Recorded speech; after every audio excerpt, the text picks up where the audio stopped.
صبحونه‌مو میخورم و میام خدمتتون با یه ماسک شگفت انگیز. سلام به دلهای مهربونتون و چشای نازنینتون. خوش اومدین به کانال زندگی سبز من میترا هستم با 58 سال سن، ولی اصلا احساس پیری نمی کنم، چون اعتقادم اینه که روح هرگز پیر نمیشه. خونه سبز من جاییه که عطر کیک‌های خونگی، شیرینی‌های ساده و غذاهای گرم مادرانه با هم میرقصن. هر ویدیو یه قصه است، قصه عشق به لحظه‌های کوچیک، به طعم‌ها، به رنگ‌ها، به آرامش. هفته یه بار آموزش خفن‌ترین ماسکای صورت رو میذارم و همینطور شگفت‌انگیزترین ماسکای مو برای ریزش مو و رشد مو. اگه دوست دارین با هم تو این مسیر شیرین قدم بزنیم، لطفاً کانال منو سابسکرایب کنید و زنگوله رو بزنید تا هیچ قصه ای رو از دست ندید. مرسی که اینجایین با دلهای مهربونتون و لبخندهای قشنگتون.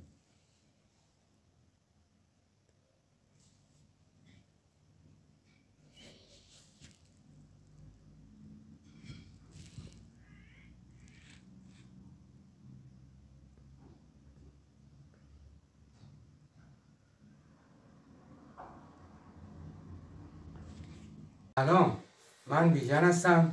به کانال خانه سبز ما خوش آمدید. امروز میخوام آموزش شیرینی برنجی رو براتون بذارم. امیدوارم که از این شیرینی خوشتون بیاد.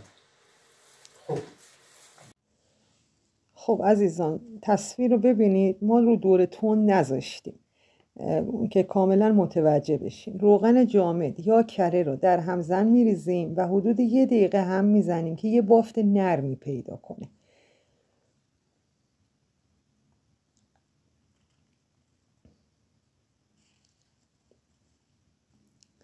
ببینید طبق تصویر به این شکل باید در بیاد. خب حالا پودر قند الک شده رو اضافه میکنیم. بچه‌های عزیزم توجه داشته باشین، وقتی پودر قند رو اضافه میکنید اول با یه قاشق هم بزنید، بعد همزن رو روشن کنید، وگرنه چنین صحنه‌ای رو باش مواجه میشین. از دستی با قاشق هم نزد که شما متوجه بشید. حدوداً 1 دقیقه هم میزنید. خب تخم مرغ هم حالا دیگه باید اضافه کنن.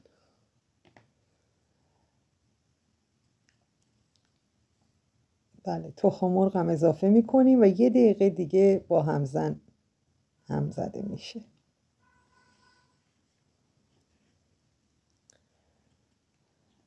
اینجا هم پودر هل رو اضافه میکنیم.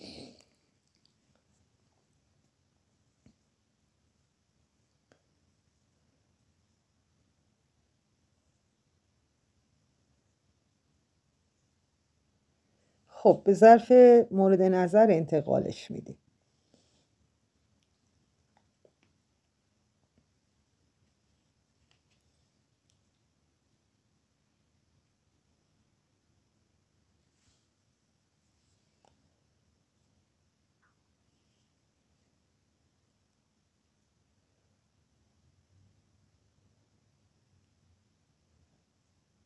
آرد و نمکی رو که 2 بار الک کردیم و طی 3 بار بهش اضافه میکنیم و بعد اول با قاشق هم میزنیم، بعد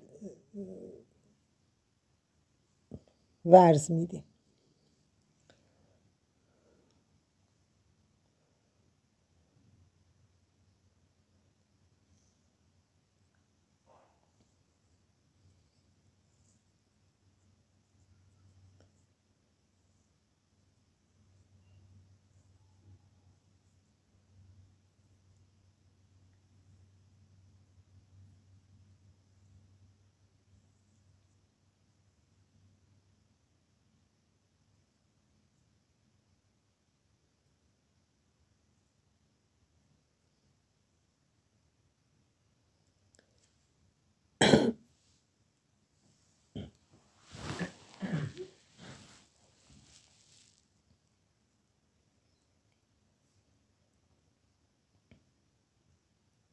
اینجا زعفران رو با گلاب اضافه کرده و دیگه با انگشتان، با نوک انگشتان ورزش میدیم، چون که نباید خیلی ورز داده بشه، خیلی آرام.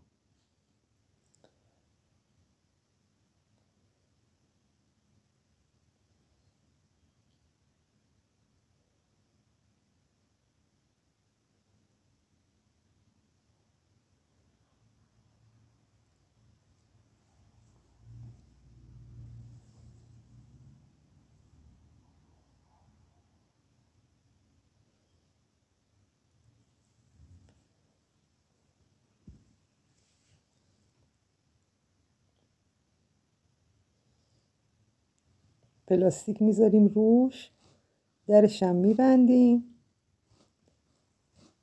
بره که تو یخچال استراحت کنه تا بین 12 تا 18 ساعت، بیشتر نشه. خب ما اینجا بعد از 13 ساعت درش آوردیم از یخچال.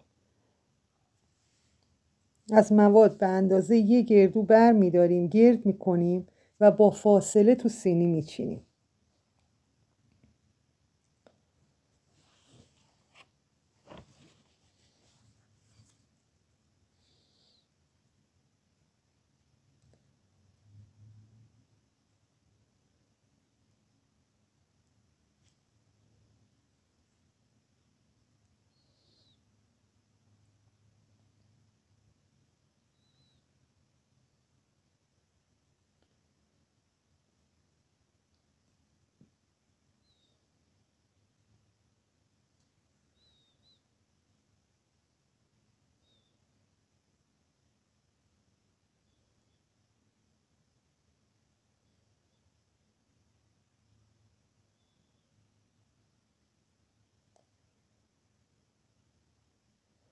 خب اینجا همسرم داره میگه فرو از 15 دقیقه قبل از که سینی شیرینی بذاریم داخل فر روشن کنید که گرم بشه. اینجا قالب میزنیم، بهش شکل میدیم. شما اگر قالب نداری میتونی از یه چاقوی چنگال چیزی استفاده کنید.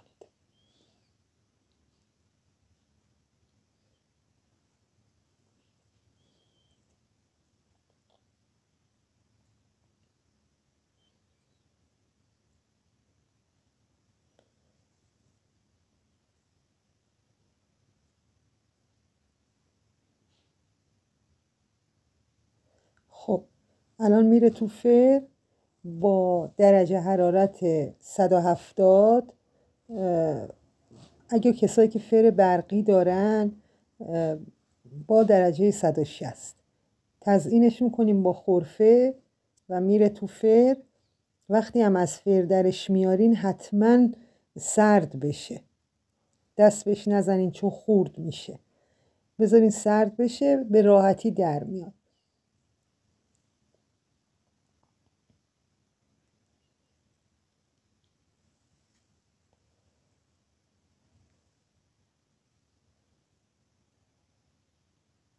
الان پخت و میچینیم تو ظرف شیرینی خوری.